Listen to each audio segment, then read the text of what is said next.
There you go.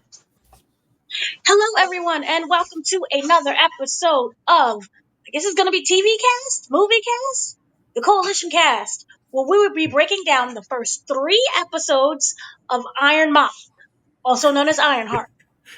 I am your host, Dana, joined by Mr. Metamorphosical. Mephistopheles. Mr. Stopolis. Is that the cat from Cats? No, it. You wouldn't get it. It's a reference from a song from the band Ghost and Mephisto. From the band? Mephisto, Mephistopheles. Yeah. You see, he's just smart right there. That's what happens when you're just smart. And I was like, oh, he likes cats and Andrew Lloyd Webber. He likes Mr. Pico. Paco Right on? Martinez. Exactly. So we are here to talk about, like I said, the first three episodes. I wanted to get kind of your general consensus of all three. What were your thoughts on the first half? Because they did us dirty and they split it only in two parts because it's black. I'm joking. I think it was a good idea, honestly. I do think so because I think it took a while for it to pick up. Like not necessarily story wise. I think off the bat it started really well story wise, even from the first episode. But I think the pace and like the excitement of a comic book TV show started to pick up by the third episode. Watching them all back to back to back really helped the momentum a lot for those people who like remember I complained a bit about or complained a lot about Daredevil, and it took so long for action to really pick up, and then when it did, it died down, and then we had to wait again and barely saw his suit.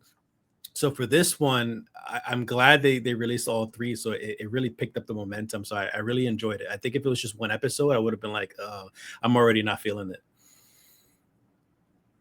Yeah, I completely agree with you, and I have to understand certain things because I get them all together. So when Hmm. we, for example, do our reviews, it can be like, "This is amazing," and then this happened. Oh my God, the end. And y'all who do not receive the screeners are like, "Episode one sucked. The show sucks. I'm not watching anymore." Hmm. And so this is when I really wonder: should Marvel in general start dropping the entire series at once? I'm just talking about Marvel. I know Star Wars is a whole different thing. But should Marvel shows just binge drop everything? I uh, honestly, no, but that's because they should probably know their quality much better, and they should probably work on the quality of their shows better to be able to have the not only the courage but the confidence of releasing one episode at a time, knowing that every episode is good. For it to release two or three episodes at a time, that doesn't show a lot of confidence for Disney or Marvel to say that the show is good enough for you to watch one episode at a time and you're satisfied. So, like I said, with Ironheart, those three episodes, it was way better that it did that. But Marvel, come on, like you should be focusing on quality every single episode, making sure we're all satisfied in every episode. Don't give us three, four, five at a time, and then we binge it, and then we're kind of just done, and that's it. I kind of agree with that. I think another big problem with Disney Plus as a whole in general is there aren't shows that's always airing. You know what I mean? Everything seems to be in succession. I'm not sure if I'm Yeah, using that word right. I, Where it's like, yeah. okay, we finished this show, so then we watch this other show. I think if we had more multiple shows going on at once, then the conversation of that could change. Because, for example, just throwing it out there, if we had Andor continuously going on at the same time as Ironheart, as the same as Phineas and Ferb, which is the same as, I don't know, Spidey and his amazing friends, whatever it is, you have that different these different shows to break everything up. So you could bounce around and be like, okay, this is a slow episode. I'm going to wait until week number 2 to watch this show. But right now I'm going to watch this show and I'm going to watch over here later. To me, I think as a whole, it would add more quality to Disney Plus. So then that way, um, You don't have that, oh, well, this show right there, it's only the first episode. This sucks here. I have nothing else to do. Mm-hmm. Maybe I'm not making any sense with that, but I just kind of feel that overall, I'm slightly disappointed with the lineup of how they're executing these shows on Disney Plus, just in general. It doesn't feel like a continuous streaming service, if that makes any sense. Mm-hmm. Mm-hmm.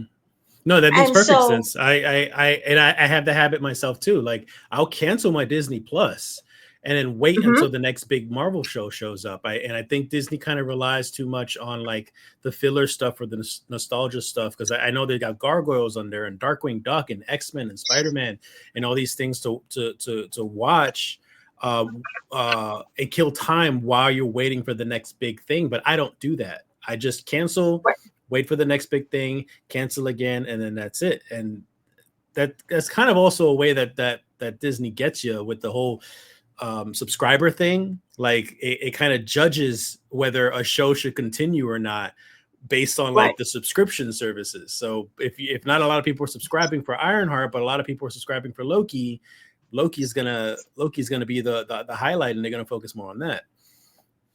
Right. I agree completely with that and what you said. So, kind of going into this entire episode, um, we were introduced to Riri. She is a 19-year-old college student at MIT. We have known this already from Black Panther Wakanda Forever. Mm-hmm. Um, and her whole thing is she wants to make a suit, and she's very clear. It's not like, oh, I want to be Iron Man. She wants to take the technology that exists and advance it, which is no different than what Steve Jobs did, or the what is the other one? Bill Gates, or Mm-hmm. I don't know, anyone else that works in technology. They take what they have that's already there and they build upon it. That is how I feel. You have the birth of the computer, and now we have phones just the tiny size of this, and I can talk to, I don't know, an AI bot somewhere in Sudan. Megan So it's just 2.0. about advancing technology. And of course, things go awry because she's not paying attention in school. She's not paying attention to any of her classes. She's flunking out of everything. Her experiments and her projects they cost a lot of money. And they're not seeing any results. And it's not like, hey, you're a grade A student where you're going to advance out of the school and go and accomplish something else.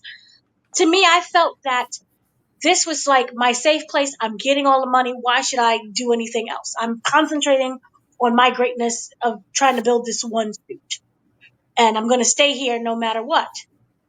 So, what were your thoughts on kind of the character Riri herself and how she ends up going to Chicago when she's expelled? You're not gonna like my opinion, but I actually Oh, found her very annoying with that wow. aspect. And that's because for such a genius, and of course you can make the argument that she's still young, she's still learning, she's still developing. Sure, that's fine, but for story's sake and everything, for such a genius, she should already know and understand that in order for her to maintain her technology and her funding and all this and that, she should still be focused on school. For her to be as selfish as she was to just focus on what she wanted to, and that's it.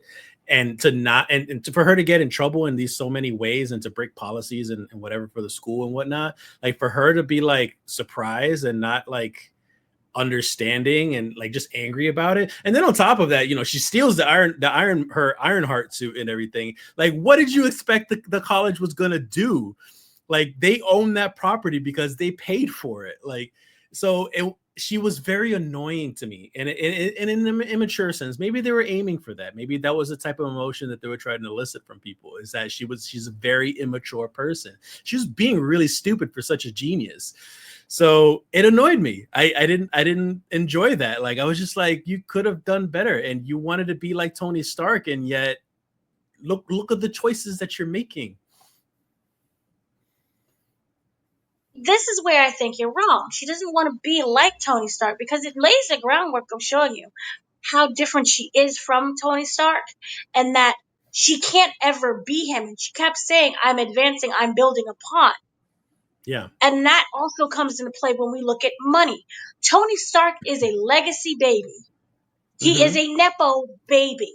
He has the money to if I say I want to build I don't know, the best armor to go rob a bank, I can just do that because I have unlimited funds because my daddy has already made enough money Well, to where I can do that. you're taking the I want to be like Tony Stark thing a bit too literally though. Like I don't literally mean be a millionaire playboy philanthropist. Like I just mean like you want to be a genius, a technological genius that wants to change the world for the better. And that's what she's trying to do. She's trying to be like Tony Stark. And you know, that the whole rich stuff would come in time if she was able to advance as far as if not more than Tony Stark. That would eventually follow. But I know the position that she's in. She has a lot of obstacles in her way because of who she is and where she comes from. But to aspire to someone doesn't mean literally that you have to be rich and white and famous and be a nepo baby or anything like that. You just aspire to those the ethics and the morals and those type of things. But do you feel just in general itself, her and her environment and the position that she's in, and we can completely leave race out of this. She would need a lot more steps, and then even then, that's not even guaranteed that she could get her work out there, that she could be this tech genius billionaire person who makes the world better. Absolutely not And it's a way guaranteed. lot more. Not Okay. guaranteed, but she was already there. Like she was going to a prestigious school, getting paid to do what she wanted to do, as long as you followed other things that they wanted. But like she couldn't even do that. So like, how could you? What else? What consequences do you expect to have? You have to expect consequences to your actions when you're trying to do what the school wants versus also what you want to do. And she didn't know how to balance that. Like I don't understand how a genius could be like, okay, I need to step up my game, do what the school wants, you know, for the extent of it. Just like I need to shut the hell up and just kind of do what the school wants, and then I could kind of do what I want to do and be the better person. But she didn't even allow that to happen. So like she personally ruined her chances herself, and that's what like upset me about it. Like she freaking saved the world in Wakanda, and yet she's still making stupid choices in college when she could have made her suit better and way more advanced than Tony Stark or even Wakanda tech for that matter, like way in the future. But instead she chose to be immature, and she just ruined it for herself. I do admit that she is stubborn.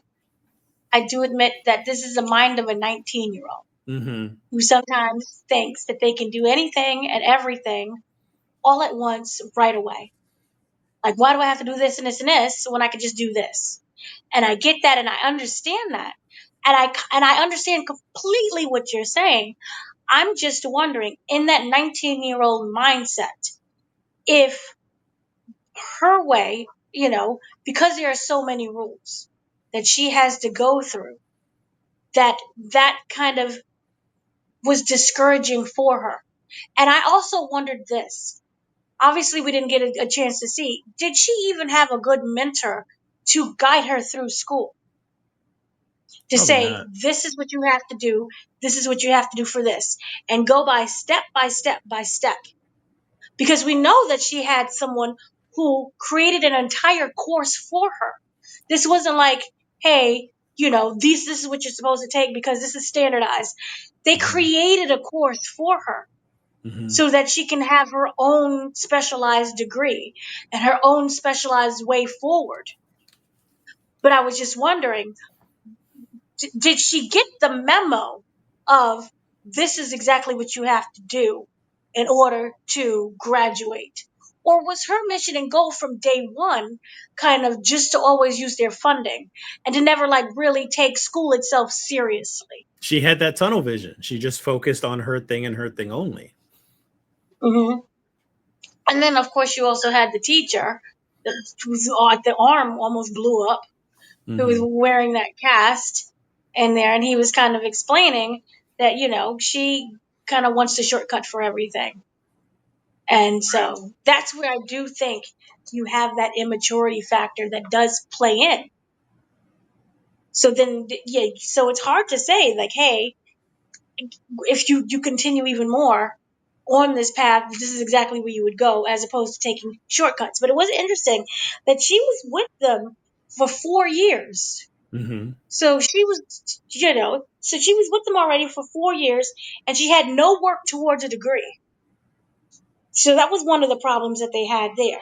And then her response to this whole thing is, you want me to be small. Was that overreacting?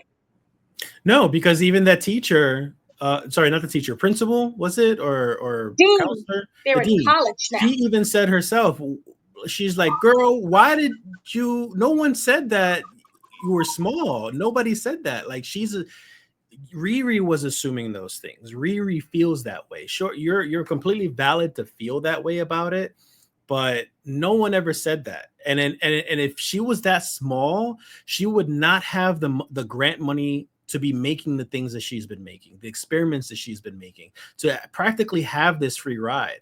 So that's another immature like perspective that she's having, to think that they think that she's going to be small, that they want her to be small. If that were the case, she'd have some bullshit classes and barely no grant money at all, and she wouldn't be able to make a freaking toaster.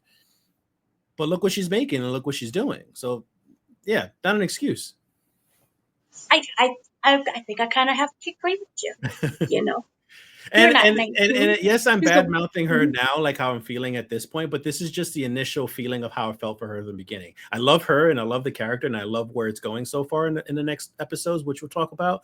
But just the initial feelings of her, she came off very snotty and immature and very not inconsiderate. She didn't appreciate what she already had. I completely agree with you with that mindset. I just would have loved to have known how Tony Stark acted at 19, because he was a hot mess Yeah, probably. already. What was he, like his 40s when Iron Man started? Yeah, He was a mess. yeah. So I do completely understand that. And so I was kind of, and I do love the fact that they made her her own person. This wasn't a replica of Tony Stark Mm-hmm. or somebody else that we've already seen. And I really loved kind of going with the environment that they had, because, they did end up, she went back to Chicago and she stole the equipment, which I was very surprised. Now, granted, this is a TV show, so rules don't matter, but y'all didn't have some kind of thing in there where you deactivate the suit, because Mm-hmm. technically, legally, it is their property. So I was Mm-hmm. very surprised that once she started flying, I was like, she's gonna crash, and Jarvis is gonna like shut down and bring her back to MIT, and they was gonna take the suit. So I Mm-hmm. was very surprised that they didn't do that. So shame on you, MIT. You should be better. But she did end up taking the suit. I wanted to bring up this one little Easter egg moment that was very fascinating for me. You know how we go to Chicago and we're on the streets of Chicago, which is kind of like, I don't want to say it's similar to New York at all. It's just a city. Mm-hmm. So they have the random people in the city, and there's that guy holding the sign, and it's basically, Thanos was just the beginning. Tony can't save us. What is that big bad thingy that we're having soon? You think they're Does hinting that? at what? You think they were hinting at Doom? No, I don't think anybody Was knows I who the Doom only one is. who was like, they're talking about Doom and I Secret mean, Wars? I didn't. I think you No? went over a little too much as to like reading into it. I just felt like it was a nice Easter egg for the snap, and those crazy religious nuts who always think it's the end of the world every freaking week, that they think something bigger is Yeah. coming. But they don't. I don't think they Oh, know that something's bigger is coming. They just always assume that something bigger is coming. because remember, Brave New World was like, it's coming. Yeah. It's coming. So I was like, oh, it's just the beginning. I mean, Thanos can't save it. I don't know Yeah, where in the timeline Ironheart falls into, but I would like just imagine though. I would assume that like that's for the these snap. people have already Swear. gone through a Red Hulk. These people have already gone through a man who engulfed the entire New York City in darkness. So like you're always gonna see an end of the world type of like vision to those religious nuts. So like Thanos is not the end all be all. So they're always worried that something else is coming. Yeah, I mean, we did have religious nuts on the streets of something before that I cannot remember because I'm old. But I'm going to still pretend that this, like, oh, look, it's Doom. Is Doom Doom is in the or sky, Galactus? or Galactus shows Galactus, up in our reality. or oh my gosh, who was the Thunderbolt? Sentry, because we don't know the time period. Yeah, yeah. So Sentry is just voiding people at this very moment. He's voiding that little Oh girl that he yeah, met on the street. yeah. So so then kind of another thing that I wanted to start with, because you're such a comic man, you know your comics. What were your thoughts on Rampage? Um, meh. Just they're just they're like even less than B. They're like C level characters. Like they're not anything. I didn't think anything of them. Like when they have characters like that from comics, I literally just be like, oh, that's nice, and then just move on. Cool. It's a little reference there that you just shoved in there just for the sake of comic bookdom. But I don't. To be honest, the whole group, aside from the Hood, I don't care for anybody in the group. They're all kind of just. Actually, no lies. I kind of like shoot, what's her name? The drag queen one. What was her name? What's the Oh, character Shea name? Coulee. The character's name. Oh my gosh, I'm I, trying to I like trying to. I like her though. I like her like just the character in general. I like the way she comes off. Yes, I do. I like the twins. The I thought twins. the Okay. twins was interesting. I Mm. mean, it's kind of your standard bad guy in a video game. You know how those people in Yeah. the video games Yeah. from like the old '80s kind of style, or like the '80s movies. It's like some Mm-hmm. kind of Like a beat fighting 'em up thing. video game. Yeah. Yeah, where they're just like I liked them. That's fair.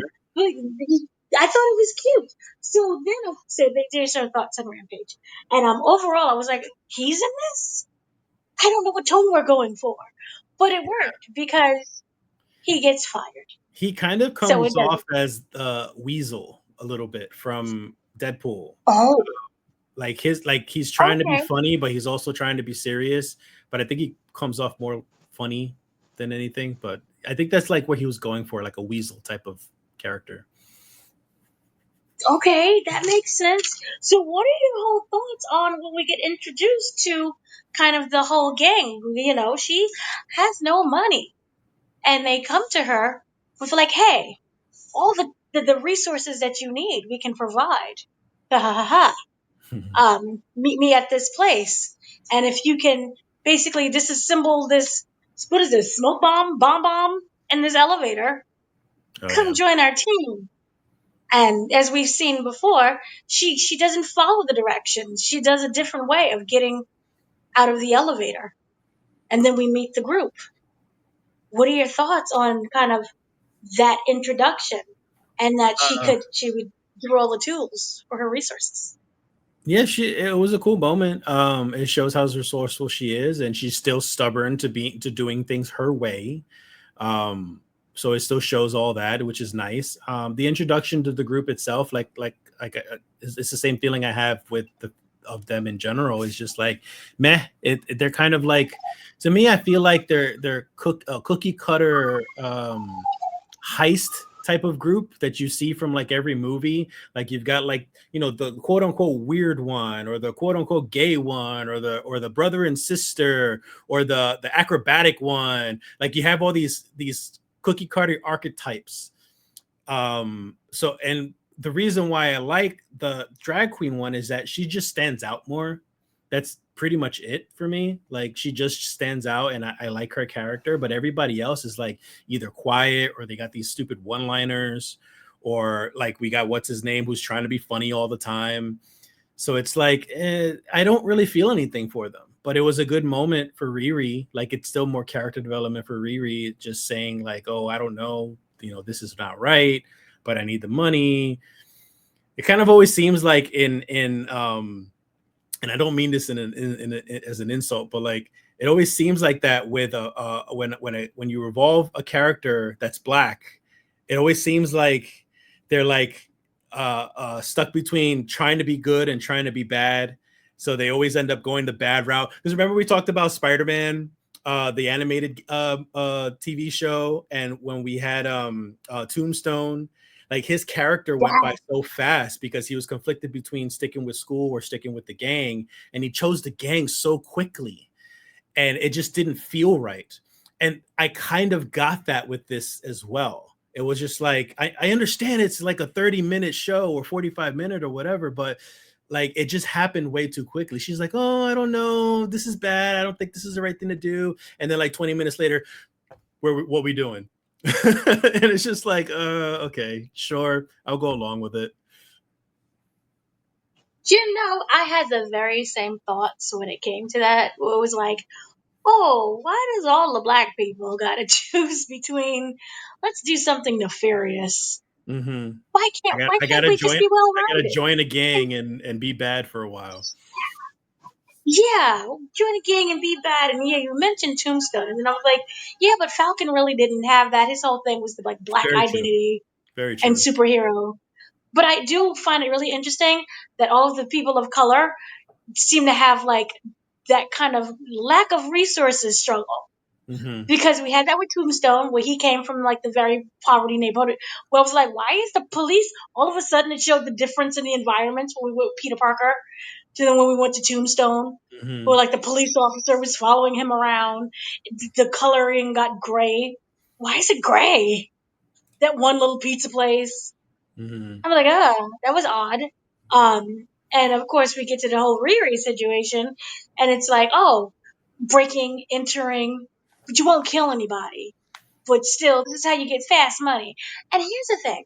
I understand that in terms of you can make the argument that, hey, statistically, black people don't have as much as this and this and this, and we all know the big reason why that we don't need to get into. But can we be well rounded too? And it may not be Riri's story. Can it be like, hey, this is Leonard from the block, or Hood's sake, this is Hood from the block. Why can't he do multiple things, and why does everyone have to leave in poverty? And I will say this, and as much as this, angered me at this point, things will start making sense, and it walks away from that stereotype with this show. You just have to keep up with the episodes. We only got 3 more to go. So it does change. And that is what I kind of love about this, is the fact that what you think is going to be a stereotype, it flips it. And Mm-hmm. it flips privilege. And I can't say much else because then I'll be like, and this would happen in the final episode, and this character over here. But it's all for a reason. And it's not like, hey, because you're black, you're poor. Because you're this, you sell drugs. Because your name is, I don't know, uh, Cortez, you're a gardener. Mm-hmm. So it does change. So I did appreciate that. One of the things that I forgot my own initial question at first. Oh, the gang. I like the gang, but here's the thing I thought was like, yes, it seemed very rehash, where you just get these random people and you throw them together.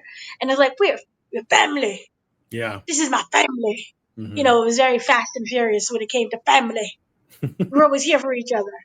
Um, I really do wish that we would stop saying family every like 20 seconds. That would be nice. It's so Because much a cliche. It's almost like when you get hired to a job, and or mhm. not even hired to a job, but when you're in interview for a job and they were like, "Oh yeah, we're like family." Bullshit, you guys are. That's um, a red flag when you hear that. yes, I can say this. It kind of is. Um, Red Hood is Hood. The Hood. I keep saying Red Hood. The Hood is someone that does find these different people, and he brings them all together. What I do wish that the show really did show was him actually recruiting people and them having that family like atmosphere, as instead of like we were all sitting in a room together and we're chilling and we just say that's my family every 5 seconds. But if Mm-hmm. they actually showed them together acting like a family and like taking each other under their wings, that would have been something that I really would have loved. That would have gave you another episode or two on the show. It would have given me like 2 episodes or so with that. And then I get things that I can't say, but do want to say. But I do feel that there are elements of the story, especially when it comes to Hood's character, that I I wanted to see as opposed to being told. Mm-hmm. That would have been a lot more refreshing. So within this group, we do have obviously Hood is the leader, but his right hand man is Joe. And Joe, what did you think about Joe? He's basically the kind of the face of the group. We have Hood, who's Yeah. doing his things behind scene, but it's Joe that's really out there recruiting her. And you see their friendship between Joe and Hood, especially when it came to the Hood. Uh, Yeah. so I shouldn't say Parker because then I'm going to get my own self confused. So the relationship between Parker and Joe, even though it's very early, what did you kind of see with that? And then of course we get the tease of the Hood because it goes. Whispering at him. Yeah, it's whispering to him and everything. I actually liked the dynamic with the both of them. It felt very brotherly to me. And with the negative and the positive, it's like it was love, but he was giving him tough love, and they were arguing with each other. But Joe was still kind of just like, okay, I'll do what you say because you my boy. So I felt the brotherly aspect with them. They were probably closer. They felt closer to family than the rest of the group did because of all that. With the Hood, he came off as more of like just an emo leader. Like he was the emo guy who was like, something was wrong with him, but you don't know what it is, and he's kind of aloof, and he's just trying to stay quiet and be cool, whatever, especially when he has the hood on and everything. So, but I still like the character though. But like that's the way the Hood came off for me in the beginning.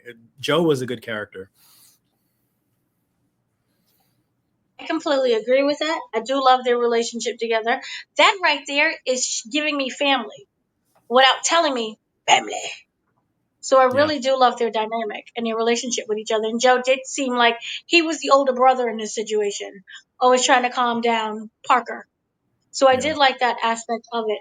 I know I'm skipping around some things, but I wanted to talk about Nina Simone. The song in there was called Sinner Man. And the thing with Ryan Coogler, who is the executive producer, not the director, but the executive producer, they put in music that actually means things. So, for example, in Cinnamon, one of the lyrics is, but the Lord said, go to the devil.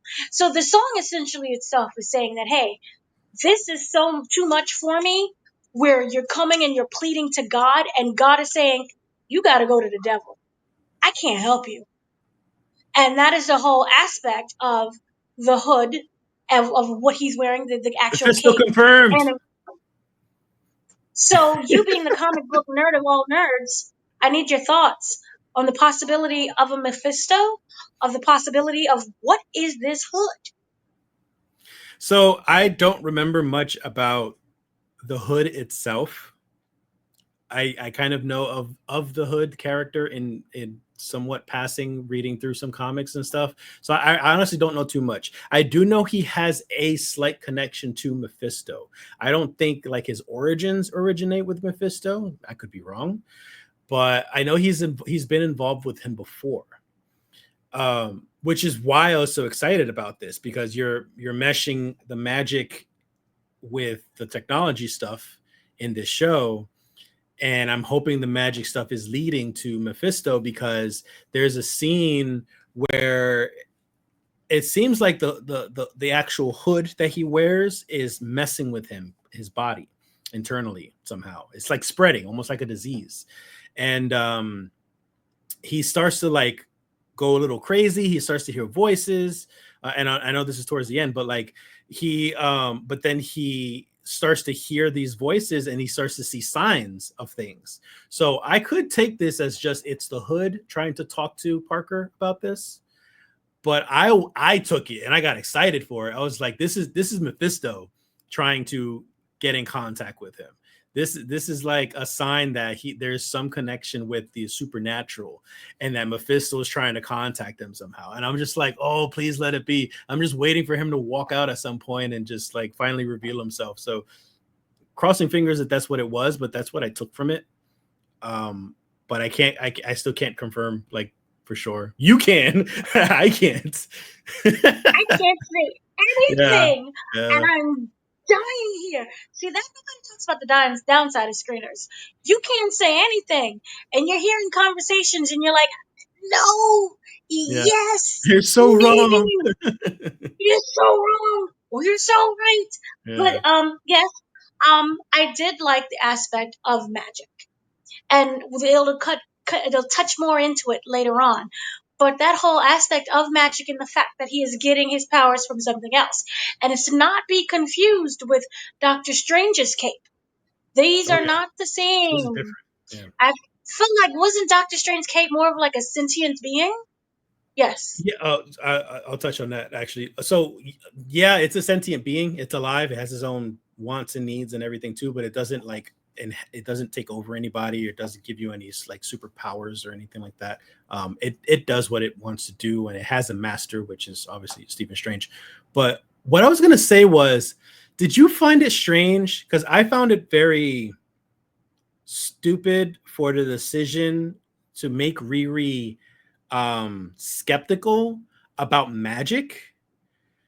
Like, you know of Doctor Strange. You're aware of who Doctor Strange is because she mentions him by name on the show.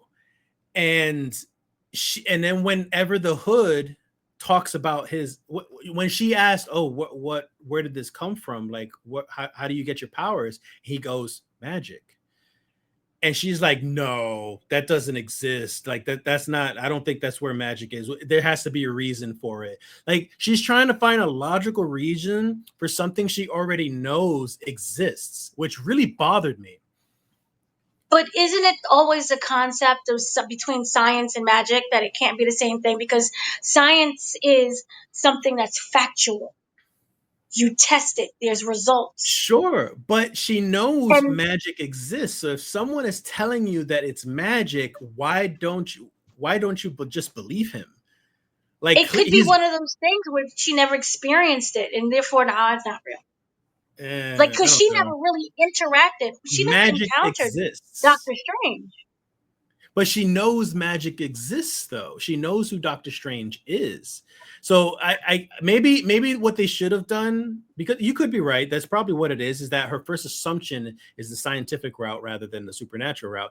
But like, what they should have at least done was say, oh, she's aware who Doctor Strange is, but she doesn't believe he uses magic. She probably believes he's using science, make it look like it's magic. So she still in turn doesn't believe that magic exists. See what you're saying? That is like that's 2 more episodes that they could have added No, that of could have been like. like that could have been a sentence or two. She could have literally just said, we got people, because she was naming a couple of heroes, and then she mentioned, oh, we also have a wizard or something like that. She said something along those lines. I can't remember, but she's like, oh, we also have a wizard who, by the way, I don't think he uses real magic. It's probably something scientific which haven't been proven yet. Like, she could have just literally said something like that, and then that's it, and then you move on. So then it's established that she doesn't believe in magic, but maybe that's just me nitpicking, I guess, because I just No, assumed, because she knew who Doctor Strange was, I also assumed that she knows magic exists. I'm trying to say this in kind of a non-spoiler way, but I do feel that, because she is a scientist, she isn't as open to magic as other people. For example, remember when she came back and remember her mother had that lovely conversation with her friend who was played by Summer Cree Summer. Different world. Point I'm saying is, and remember how Cree was, oh, here's the crystals, here's this, here's that, Mm-hmm. right? That you can use. She doesn't view that as magic, but more of like, if you believe, it will happen.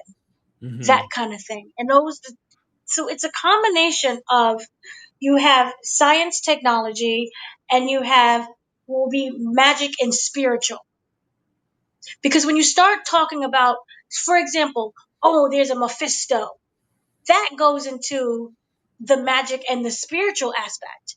There's someone, I'm trying to word my words right so I don't start naming names that didn't be named yet.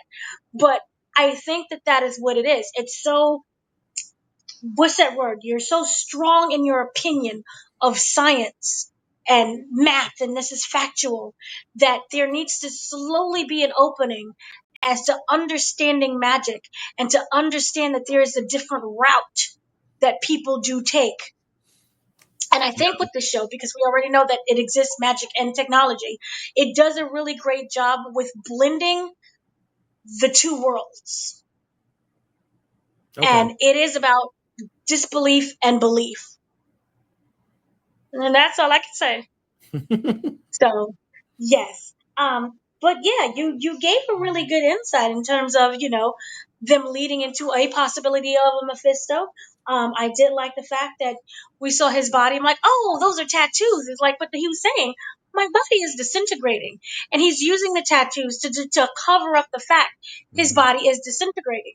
He does say, I believe it is in the first episode, where Joe is like, I hate doing this, and he's tattooing over the body. And we see that, it's speaking to him, and there's things that are moving, and his back is looking weird. So, that is something. It may not even be a Mephisto. There are a lot of demons and gods and things that we've seen before in MCU. Even give me Blackheart if possible, because Blackheart is the son of Mephisto. Because if at least give me a Blackheart, then I know Mephisto exists. Exactly. And then there's also this really interesting, there is a part where he seems to have hallucinations, the sounds, the voices that's coming. And one of the things that is said is, what is it you most desire? And that is technically like a Mephisto situation. So it could be, or it could be his son. I don't know. He could be like, hey, I'm the son. I'm just checking in because dad's busy.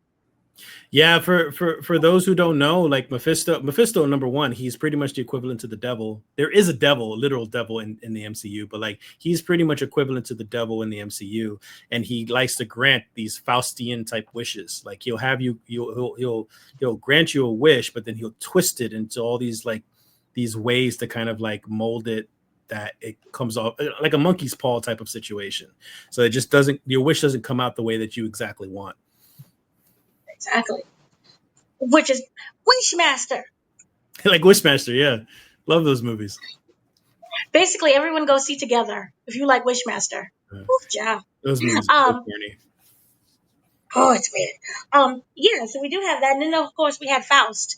There's a poster of Faust that's hanging on the wall. And we all know that Faust basically is like the man who sold his soul to the devil because he wanted all the power and world knowledge and selling souls. That sounds very demonish. Yeah. Could be a Mephisto. So, yeah, there are a lot of different things that could happen with this. But I wanted to continue on with the fact that we finally get to Natalie. We do know that she came from Chicago. Riri is it started off with the episode opening up with her and her friend Natalie, talking about what it is that you want to be, and Natalie's like, I want Thor's hammer for the night. And Riri's like, I just want to help the world, something nice. And come to find out, Riri, as well as her father, not Riri, sorry, Natalie, who was Riri's best friend, as well as her father, Gary, were killed in what could have been like a drive-by shooting. And she is thinking heavily about her friend. This is trauma that has not escaped her. Also, again, why did it have to be a drive-by? I thought the same thing. I thought the same thing. I don't know if that's in the comics. Don't come for me if it's like, oh, it's from the comics. But really? Okay. But yeah, a drive-by. And we see that Natalie is someone who is heavily on her mind. And she goes to sleep trying to create a new Jarvis and her suit, and out pops Natalie. So that is how we get her Jarvis. And she isn't shocked about that. And it's played by a real person we get to see. Because, sorry, Jarvis was just a voice in the suit. But this is an actual AI companion. Any thoughts on Natalie? Again, she came off as annoying, but that was the point of her character, is that she was supposed to be this annoying AI who was kind of just like in her ear all the time. She kind of like interjects and kind of she invades privacy, and she hacks into these things whenever she tries to trap her into it, and she just gets herself right back out of it. So she's supposed to be annoying. So I found her annoying, which is a good thing. That was the point. But I really liked the dynamic between them both in that sense of, just like you said, the trauma. She has unresolved trauma. So it's almost like every time she saw her, she would get annoyed by, every time Riri saw Natalie, Riri would get annoyed by her and then kind of just stop. And there would just be like this awkward silence, or like this emotional silence or something of just like, oh my God, I'm talking to my dead best friend. What the hell is going on? I don't know what happened. And like it gets emotional in that sense as well, which was done very, very well. I think Riri, the actress, she does a really good job at like playing that genius, but still also being emotional when she needs to be in those moments. So the introduction with her was really cool. I really hope that energy that she brings in this show doesn't like it's too much energy for me, is what I'm trying to say. Like I'm very I'm very introvert, and I'm very just chill. So when I got someone like in your face, always happy and always asking questions, just, well, shut the fuck up, and like she's just like everywhere. She's everywhere. Like, and I understand that's the character, but like I think I could kind of take her in like small doses. So like if that's gonna be her throughout the entire time Ironheart has ever used in anything, be it whether it be Secret Wars or Doomsday or whatever it might be, I'm gonna find it hard to really like her, because she's too much. She's too much for me. It's too much energy, too much curiosity, too much everything. It's just like, no, I can't do that. He's a very old man. I He just am. doesn't look it. I really He's am. a grouchy old man who's like, "There's kids playing on the lawn. Get off, children." But These damn yeah, kids. these kids. I thought that she was she's a teenage. These are children.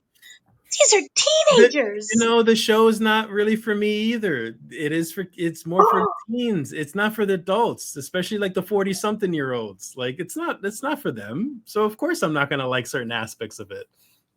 Oh my gosh, you just grumpy. I liked Natalie. And I thought it was really interesting that this is the AI that it happened because she was on her brain so much. So it scanned That made Natalie. sense. And not just, here's a scan, but her entire memories. She became like an actual, I don't want to say an actual person, but literally she has the essence of the real Natalie. So it was very shocking that it does that. And again, don't beat me if I'm wrong. Did Tony Stark have that kind of ability? Because yes, he can create vision, which happened. No, he didn't technically create vision. No, Who created vision? Ultron did. Ultron created vision. So from my understanding, his AI was literally just a voice in his head. It took a god to create Jarvis, and even then, Jarvis was just his own person-ish.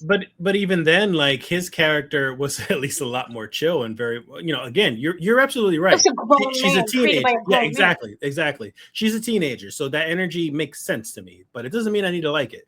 But like, yeah, Jarvis was a grown man. He was a mature. He had this like butler type of voice, this He butler was type of he was the, attitude. he was tailored after. Was it his Jarvis, his father's father's butler. friend? No, his father's His butler. yeah. Yeah. And then you turned, and it was always voiced by Paul Bettany. The entire time it was always Paul Bettany. So they just solidified it as having, now he has a physical body, and it's still Paul Bettany. So he didn't come off annoying. So I don't know what the comparisons you were trying to go for, because like he's the AI also, but he just came off more mature than Natalie did. And of course, you're completely valid as to why, because she's freaking 18, 19 years old, whatever she is. So, but I don't know. From I the liked, 20s, the 2000s. yeah, I still liked uh Jarvis better. And even Friday is the same thing, because after Jarvis became the Vision, Tony Stark, Mm-hmm. and this is also in the comics as well, Tony Stark needed a new AI for his suit, so he created Friday. And Friday still came off very mature. She had a sarcastic tone to her. She was like that, a sassy, classy woman type of character, but she still came off mature, and I liked her as well. Yeah, I think it also, it's an age thing, it's a cultural thing, it's an environmental thing, Yep. it's a Chicagoan thing, Probably. maybe. as well, but she is a very important character. I will say that. She Mm. is very important to this story where at the end you want to start physically fighting, and I can't tell you why. Oh, Because I was fighting everybody in the writers' room. she's gonna die I'm again. Ryan Coogler, square up, because I'm coming for you. But yes, I do like the character of Natalie, and I will say this: Natalie, as we all know, represents a lot of her trauma, Riri's trauma, as well as Gary, who, he all died as well. They represent a lot of trauma for that family in general. Um, and I think that this is a really interesting way for her to, I don't want to say get over because no one ever gets over, but to process that trauma and learn how to move on. And it also is a reason as to why there is a suit that's made, not her necessarily, but the trauma that she is facing. Remember, they kept saying, "Why do you want to do this? Why do you want to be this?" And she does reveal it later Ooh, on. yeah. Now that you mentioned it, actually, that kind of makes sense. I think maybe you're trying to go the route of just like she wanted to make an iron suit because she wanted to be bulletproof, just like her friend and her father should have been. It's like this is a whole like mental therapy thing. By the way, what also broke my heart was when the mom found out about Natalie, and then when Riri came in and they were having the discussion, and mom was like, "Can you make one of him?" I was like, "Oh, don't say no." I know she's gonna say no, but like, don't say no. That's gonna break my heart. That hurts. So that was, and we're kind of going off with the mom situation in general. Just in the whole, I love their relationship together. They're Mm-hmm. very supportive of each other.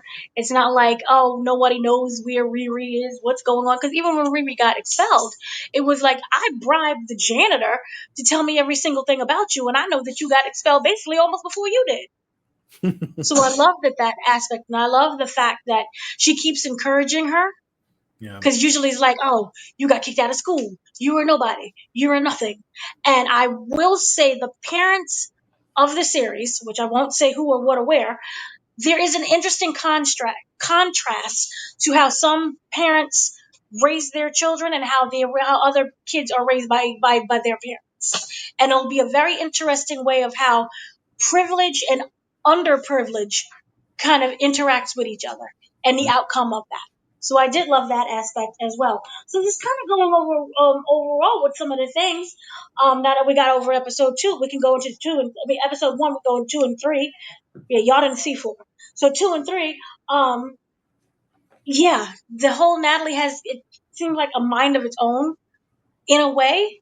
Like she's there to help protect and save Riri, but she does in a way have her mind of her own, but she still has the mind of Natalie.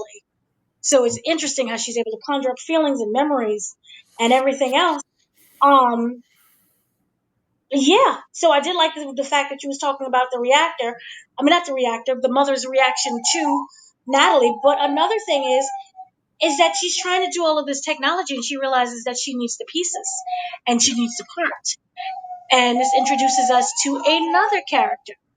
So what was your thoughts on not Joe? What is he doing? Oh my gosh, I forgot his name. Xavier. No, that's sorry. I skipped episodes. What's his name? Uh, Nobody remembers. My notes. I wrote down Joe, but it's not Joe. I'm all over the place. But you know who exactly I'm thinking of. Ezekiel. Well, Zeke. he didn't go by Ezekiel yet. He went by something else, didn't he? Zeke. He went by a C. You just spoiled the whole thing. But everyone knows because it's online. Yeah, I had to. Sorry, I had to look it up. Stay. No, is it Joe? It's not Joe. It is Joe. That's not Joe. It's not Joe because the best friend is Joe. My notes all say Joe. That's hilarious. But we'll just call him Ezekiel since we know Well, yeah, Ezekiel. because you find out eventually it's Ezekiel. But before he went as a different name, and I didn't think anything of him. I thought he was a throwaway character. Obviously, because I think that's what they made him out to be, was a throwaway character. It's like, okay, he has the parts that she needs, and she goes to him. Mm. But there was an interesting aspect to him that kind of piqued my interest because she kept on saying, you need to stand up for yourself. You need to be able to, like, do the things that you want to do. And in my head, I was just like, why is this important? Like, there's no need for this this agenda to be pushed in the storyline unless he's going to be more of a main character later. So I'm like, is he going to be a villain at some point? Because he's going to probably stand up for himself and probably stand up to himself a little bit too much. And I was kind of right, because it seems like he kind of is now. He's being a bit pushy at some point during the show. And that's what I really liked. I really liked that. I expected him to be just a throwaway character, and then incrementally you just see him inserting himself on purpose, and it's just like he's becoming more of a nuisance and a little bit more of an important character. And then you find out his name is actually Ezekiel. Spoilers. He is the son of Obadiah Stane, which was the first villain in Iron Man. Yeah, that was a cool twist, actually. See, I wasn't gonna say nothing, but I felt so. Twitter's Marvel spoiled it. Did they? How? Oh, you're the one who wrote down Ezekiel. Ezekiel isn't revealed until later. How did Marvel spoil it? They put Ezekiel? You said Ezekiel. Ezekiel is not in there until 4. No, he's in there. He's in the end of 3, towards the end of 3. No, you're not. You're not hearing what I'm saying. They didn't reveal his real name until 4. Iron Man 4? No. Episode Ezekiel 4? itself. Episode 4. No. Then how would I know that? I didn't know that until because of Twitter. It was revealed on Twitter. I did not get it off of Twitter. I 1,000% got it off the show. He was on the show. She was in his kitchen after he forced her to, like, he blackmailed her. He went to Riri's apartment and forced her to partner with her to do some sort of project with him. And then when she went back to his house, they were in the kitchen, and he said something came up, and then she's like, "What's your real name?" And he said, "Oh, my real name is Ezekiel." And then she said, "This is my father," or she said, "My father used to work for Stark," something along those lines. And then she had it on the phone, and she says, "Oh, your father is Obadiah Stane?" And he says, "Yeah, but he didn't die in a plane crash. Iron Man killed him because he tried to kill Stark." So I feel this is what happens when you try to be professional, because all of my notes had the wrong episodes on them. So that was actually episode 3. Mm-hmm. So you was right. Yes. See, everyone was. I avoid spoilers like the plague when it comes to. So Twitter. his fake name was Xavier. Okay. Is it? Maybe. Was it Xavier? I don't remember his pseudonym. No, it's not. Xavier is the black guy that Riri likes. Oh my gosh, this is what happens when I'm trying to be like, I'm professional. We don't know what his name is. I don't remember what that boy's fake name is. But yes, he is Obadiah's son. And he's actually a very important character. I won't say what, but it's interesting because the whole thing is he's trying to not be his father, because he knows what really happens. He knows that he was the one who wouldn't attack Iron Man, and that they got into this huge fight, and that he was killed by Iron Man, but he views his father as a villain. It wasn't like, and I'm going to kill Iron Man. It wasn't that kind of situation. He knew exactly what happened. And this is when we go with privilege, because he is someone who is of privilege, who can literally go and, as we've seen, make all these different technologies and create the reactor, because he has kind of that unlimited money. He has the entire foundation. So he is able to do those things.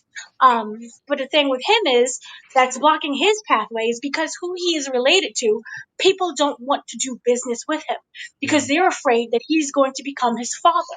So he changed his name so that he is able to progress in the world without the baggage of his father, Cole Stain, of what he did in the past. Mm-hmm. So yes, I do like the fact that he is like, she is telling him you have to stand up more, and she's really counseling him and coaching him, and he does play an important part in the story later on that I know for sure and I can't say. But he is a character that is there, and it will have meaning and purpose. So I do like him. I like the portrayal of him, and I like the actor. It kind of threw me at first because I'm like, what neighborhood are we in? And of course, the random neighbor Hannah with the dog. And the poop everywhere, and flowers. Yeah. So I did like that kind of that interaction between them, and we're learning more about Hood's kind of wanting to take down all of these different corporations and to have them sign his name. You know, him basically being the CEO of these companies. He's running these companies, and I was, you got to take off your thinking cap when it comes to this one, because I'm like, this doesn't seem very logical. But what was your thoughts on just the concept of owning all of these different companies so that everyone is riches and has money? It's cool. It adds another layer to his villainy because you don't know what his intentions are. Like he has this plan to take over these companies, but you don't know what it is or why. What's his motivation? You just know that he wants to put together a team and stick it to the man, to all these rich people. But you don't know why. You don't know what his motivations are. You don't know what his trauma is. You don't know anything. But you do know he's trying to take over these companies for some reason. And are these his plans for some reason, or are they the Hood's reason, like the actual Hood? Like, is it whispering to him to take over this stuff? You don't know either way because now he's got a voice in his head. So it's very cool, another layer of motivation or unknown motivation for this guy. I completely agree, and I thought it was really interesting. He wanted them health benefits too. Everyone gets some health benefits because we family. I did like that. Think about them health benefits because they be expensive. Yeah, so I did like that aspect. So we end up meeting the whole tunnel group, and we see Riri on her mission, on her first mission. How did you kind of like the fact that she is, a team player on this, and she is collecting that money? She and everything is technically for the suit, but you're doing wrong, girl. I mean, the action was good. Like the whole action scenes with her and the suit and everything were good. It again just felt like another hashed out like heist scene or heist, episode. So it wasn't anything special about it. It was really just like, okay, let's see how they get through this. I'm sure something's going to fuck up. Just like, Ocean's 11, 12, 13, just like in Ant-Man, whenever they go for a heist, something always messes up and then they have to kind of like embellish to kind of get through things. And this was kind of no different. So, but the action was still good. Like I still enjoyed it all, but it was just still very cookie cutter. Um, uh, uh, yeah, no, that's it. That's pretty much it. I completely agree. I was expecting like She-Hulk budget, but they really spent some money when it came to Mm-hmm. using the suit. The Mm-hmm. action sequences, I really liked that aspect of it. I liked also the fact that she was like, what are we doing? Are we Ocean's 11s or The Sopranos? And I like the fact that these are company. It seems like they're what's that word for the people who are like protesting against some activist? So Activist. they seem in a way they're activists because the reason why they went after, I know they also went after Heirloom as well as Tunnel, is kind of because these are companies where they're stealing from the smaller guys, the smaller people. For example, the small farmers to create this big, huge corporation. So that was a nice little aspect about them. They're a little renegade tag team, but yeah, it did kind of feel cookie cutter. But I did like the fact that they're using the money in the budget to create the action sequences to look, really nice. Um, so then, kind of going off of that, what were your thoughts on Xavier? Or yeah, it is Xavier. Za is what they also call him, but he is Xavier. This is the guy who liked Riri, who's also the brother of Natalie, Natalie. who Yeah. didn't know that the suit that Natalie was essentially bought back as an AI. What were your Um, thoughts on him? Little I romance. don't. I don't know if. I don't know if a romance arc is necessary. I don't know if any of that is necessary. I mean, of course, it's nice to see the brother and how he's dealing with the death of Natalie and how they're going to play with that since Natalie is in a way back, as whatever you want to call her, an AI hologram, whatever. But the whole romance thing, I don't really think it's necessary. I think we talked about this before in like other TV shows. Like I'm just tired of like forcing a romantic arc, especially so soon. Like, you can introduce a character. I'm not saying you can't introduce someone that might potentially be one in the future, but like with everything else that's going on, I don't feel like any of those scenes are really necessary. Aside from when he talked about with Natalie and the headphones, like when she bought the headphones, and he was kind of happy, but kind of like knew that there was something shady going on, and then he gave a story about why those headphones were so important to him, the old ones, and that was a good scene. But like all the stuff with like the party and watching him perform and all this other stuff, I was just like, none of this is necessary. It's all just filler stuff. It reminded me of a young adult novel, or those coming. Here's the thing: it is technically a coming of age story. Yeah. She's in that age of coming of Old age, man. and you have to always go, old man, grumpy old. Why are these kids doing the romance? This woman is gonna take all your money and break your heart. No, but you do. It is an interesting concept. I mean, because he's not just some random person there. He is the brother of Natalie, and so in a way, creating Natalie without his permission, even though she never intended to, she's not showing him that. Yeah. So there can be a lot of conflict in that as well. And also, he is going through his own grief. Everybody that Riri knows seems to be grieving something. Mm-hmm.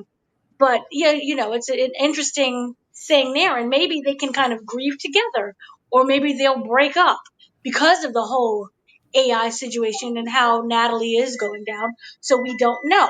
But I do find that to be interesting. Another thing that we have to talk about, because I think episode 4 was very pivotal. This is when we get the whole, don't be careful of what you wish for. You wanted all this money, and now everything comes at a cost. You gotta pay the piper. That Mephisto kind of confirmed. situation. So we do end up. So a couple of things. Rampage is dead off screen to that, Yeah.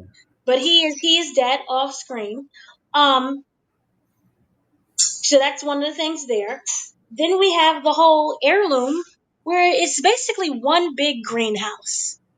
And the goal with heirloom is to get him, the owner of heirloom, to sign the papers, and they start to set fire to the greenhouse. You don't need to understand chemistry to know that this is not a good idea. In the process of cutting off oxygen, Joe ends up suffocating. And Joe, who is the bestie of Hood, ends up dying. And then on top of that, they cut a piece of Hood's. The whole reason we really had a side mission, which was to cut a piece of the cape, of the Hood's cape, to find out what is this material? Where does it come from? Magic. Magic. What were your thoughts on the death of Joe, the death of Rampage, who we never really get to see, Yeah. and really being hysterical and saying, I'm not good. I'm not good. As a kid, somebody. It was a cool concept of a heist within a heist type of thing. So I like the betrayal aspect of that. I kind of saw Joe dying. I saw it coming. That's because he caught her. Like, he caught her with the cloak piece, and he was like, I knew from the beginning. I know there was something wrong with you. I know you wouldn't go through with this stuff. And then they end up fighting and stuff. And I was just like, he's probably gonna die, because if he doesn't, then he's obviously going to tell what's his name, and that'll ruin things for Riri in the future. And now you got yourself a villain and all that. So I have a feeling that he's just going to die, so that way she can continue to work with him while she finds out what's wrong, like what this Hood is about. So a lot of it was predictable, but it was nice to see that she saw under another side of the Hood. What's his name? Lord. His Samoa Joe. Samoa Joe. No, not Joe. The Hood. The Hood. His Parker character. Robbins. Parker. That's right. Parker, yeah, she saw another side of him, a little bit more evil, a little bit more like conniving, and clearly not afraid to kill somebody. So it was a good scene, but again, kind of cookie cutter and kind of predictable. Well, here's the thing: you can see that Joe's death was predictable, but I didn't see Riri intentionally killing him. No. Because she had the opportunity to save him. She chose not to. And even when Parker was like, "Where's he at? Where's he at?" and she went flying, she knew exactly where he was. Mm-hmm. She still could have whispered, whoop, whoop, and she didn't. And that was the choice of her actions. And this whole show is about your actions and the choices that you decide to make and the repercussions now because she dropped the biomesh. So they can trace everything kind of back. So yeah, that and also remember how they kept saying there's a price to pay, there's a price to pay? It now compromises Ezekiel, who gave this whole oh monologue right, of I those want are to do his good. parts. Yeah, It's his parts. So if we're using regular old technology, that is his technology. mm-hmm. That's his whole thing. He wanted to use the mesh for good surgeries, helping disabled people, rebuilding body parts, all that sciencey stuff. But instead, she used it in a robbery heist that resulted in the deaths of two people, the company owner and Samoa Joe. Joe. It's not Samoa, but that's Joe. And then now Parker, who has this crazy suit on, when he finds out, or even if he does find out what happens and who's actually responsible, she has to probably deal with him. So those are the consequences that she is now facing.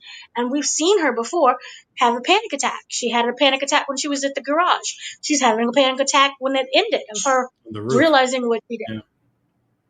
Yeah, so that is basically episode 1 through 3, unless I missed something else. Is there anything that you would like to add if I did miss something? No, that covers it all. So overall, I thought it was a very good introduction. I thought that it kept everything moving. I liked all of the characters. Unlike you over there, how dare they have romance? She's 19. I'm not saying they can't have it. I'm just saying they always seem to try to shove this stuff in every season of every episode of every TV show. Like, I would love to go through one freaking show. Even She-Hulk had a love interest thing going on. Like, come on. Oh no, Miss Marvel's not. Still, like, no, even She-Hulk. Everybody has a love interest. Miss Marvel? Did Miss Marvel have one? That little white boy, was he gay? Maybe not. Maybe not Miss Marvel. I don't think so. Fine, one. You picked one outlier. You picked one outlier. Echo. Echo? Echo didn't have one. Echo. No, Echo. Well, not Echo itself, but she still had one in the other shows. The other, whatever show. No, Hawkeye. She didn't have anyone. Hawkeye. Did she have someone? I think she had. She had a bullet. She had someone. I could have sworn she had someone. Maybe I'm wrong. I can care less about that show, or can't care less about that show. Falcon never had one. Even though whatchamaface, Bucky was looking sideways at Sarah, but they never did anything. Yeah, they never did anything. But, well, yeah, I wouldn't call that a romance either. He felt really comfortable around black people, though. Listen, shut up. They're forcing relationships down our throat, okay? Oh, my goodness. Well, WandaVision was the best one with a relationship. Well, that was Agatha didn't have one. Agatha didn't have one either. Agatha had one with Death. Lady Death. Yeah. I forgot. I'm old. See, I'm a grumpy old man and can't remember anything. Yeah. Well, maybe it is just me. Maybe I am just being old. I'm just like, I don't care for these teens to be doing a little relationship stuff right now. I want to see action. I want to see story and action. I don't care about relationships. Good Lord. Doom does not have anyone, so we're good. Doom? Yeah, Doom has had quite a few. Well, sorry, I should say in the comics, he's had quite a few. I don't think in the movie he'll He's have dated anything. he's dated Scarlet Witch before. He's dated fuck, what's her name? The Diamond Girl. Oh my god, why am I blanking on her name right now? Eve? Eve? No. Is it Eve? Maybe I'm confusing it with Alice Eve. No, Who's an you're actress. thinking of somebody else. But anyway, Sue Storm, even though no, Sue Storm got around in the comics.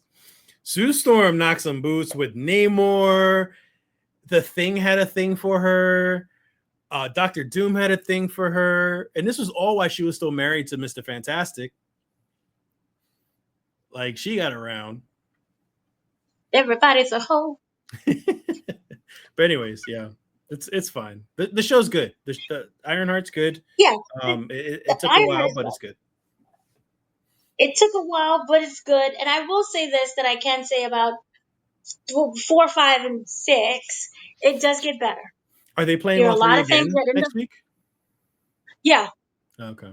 Which like angered a lot of people. Like, why gotta be the black show? Yeah. But no, yeah. I agree.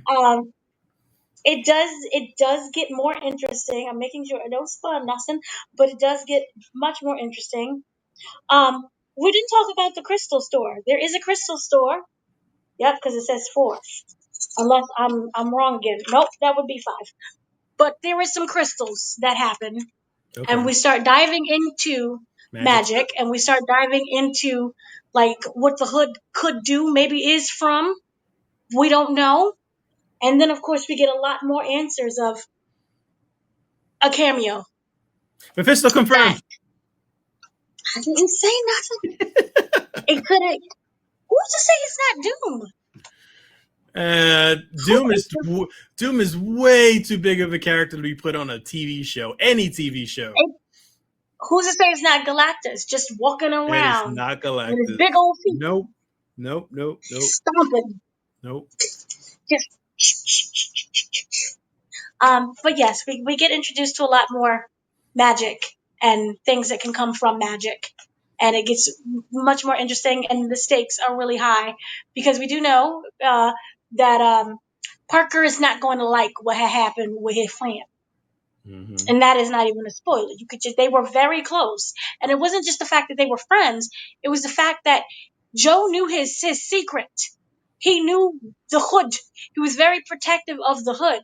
So now what happens when that protection is gone? And then, of course, we all know that the hood is disintegrating his body. Who's to say the mind is not next? Because the mind is a terrible thing to waste. So we look forward to that. So we will be back unless he's like, the show is too terrible. I refuse to talk about it. I still get through it. If I can get through Morbius and I can get through, what was the other bad one? Oh, Jesus. Better not say Madam Web, because that was the Madam greatest Web, movie yeah. that's ever If I can get through Madam Web and I can get through Morbius, I can get through this show if it was bad. Trust me. I'll get through any comic book show. Y'all don't understand the importance of Madam Web and the fact that Dakota Johnson knew that it was terrible, so she gave us nothing on purpose. Yep. And then Sydney Sweeney the whole time thought she was in an MCU movie, so she gave us everything. And I'm honestly surprised that like Hollywood hasn't blacklisted her over like the bashing of that movie. Like she made it very clear. It was almost like that same situation with Edward Cullen character. What was his name? From Twilight. Robert Pattinson. Like after the movies were done, he bashed the series. He used to say how much he hated playing Edward. And obviously his career was perfectly fine, but like Dakota was the same thing, and she's doing just fine. She'll star in a real MCU movie. Hopefully. Yay! She deserved better. I liked where she was at. We gotta meet people where they're at sometimes. So who knows? But yeah, we will be back, and we'll talk about the other episodes and see whether or not you like them. So I've been your host, Dana, joined by Mr. Metamorphosis. Paco. And we will be back. And see you later, everyone. Bye.